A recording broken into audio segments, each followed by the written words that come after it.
Well, two well-known men from the world of politics duke it out tonight in a debate at DePauw. Next up, Karl Rove and Howard Dean go toe-to-toe over politics and national security. All the information you need if you want to see them in person. This is Fox 59 Morning News. And welcome back. It's now 8:12. A pair of political rivals going head-to-head tonight at DePauw University. Former Democratic National Committee Chairman Howard Dean will debate former White House advisor Karl Rove. Dean and Rove will talk about the challenges facing the country. They'll also take some questions from the audience selected by a lottery. The debate begins at 7:30 p.m. at DePauw. The event is free and open to the public. Those of you who cannot attend in person can also watch it online. Just head over to our website, fox59.com, and look for the links tab. From Indiana's news leader, this is Channel 13 Eyewitness News at 6 o'clock.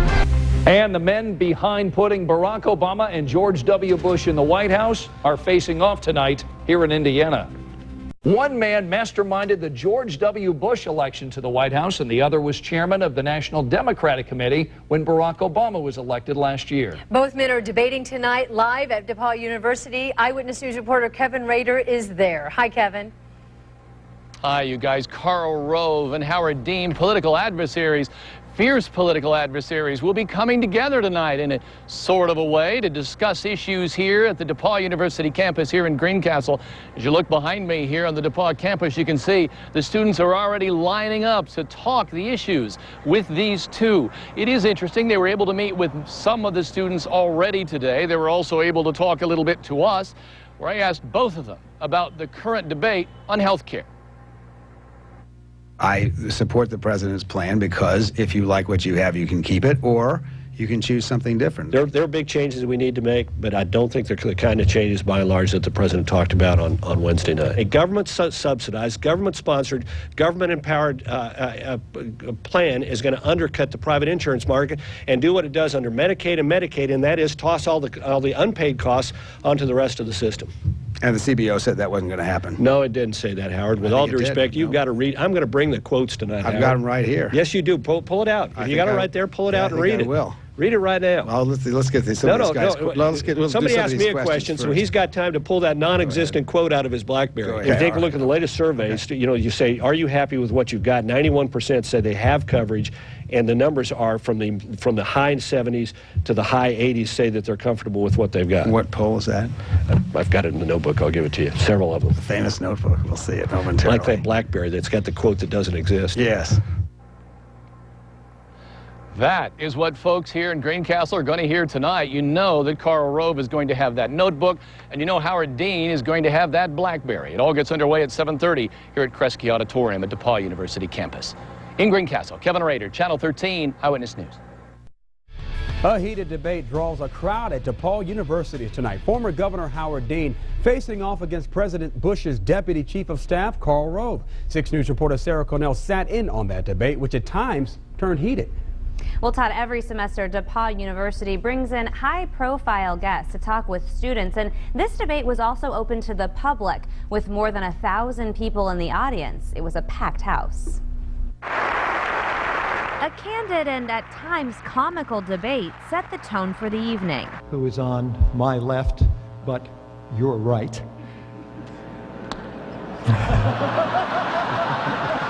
It wasn't a setting that Rove and Dean were used to. Although they've hashed it out in political arenas before, they've never shared the stage at a university. 18 people were selected to ask questions. The questions weren't pre-screened, and most of them are coming right from students. Before the debate started, 6 News caught up with students outside. We wanted to hear their expectations. Most were just hoping for clarity on the president's health care reform bill. If we go public option, like if we opted out of an employee insurance plan, would our employee be paying some of it, or what would be the deal with that? I'm an econ major, and I just don't think it makes sense with money-wise. It just can't pay for itself. And I think we've already spent so much money that it just doesn't make sense. Surprisingly, health care wasn't at the core of every question. The political leaders were asked to address national security, illegal immigration, and if there will ever be a time when politicians can agree. This certainly has been one of the most interesting political eras, it's certainly exciting, where some of them have been much less explosive. And I'm hoping that kids this age, it's much more interesting than it has been, say, in many years for me.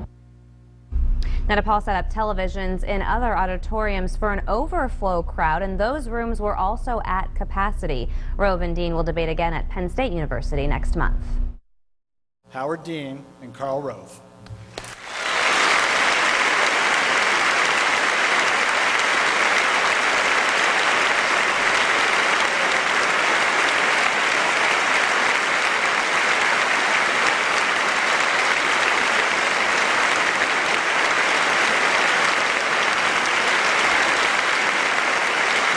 What I want is a health insurance that can never be taken away, that can never be denied, that you don't lose when you move.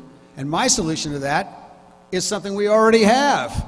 It's called Medicare, and why not let people choose it? The public option is not saying you can't have private insurance, but it says you can have a choice. You can choose what you have now, or you can choose a voucher and take it to the private insurance system, but you can also use it in a public insurance system just like Medicare, and if it's good enough for people over 65 and our veterans and for people in Congress, it ought to be good enough for us.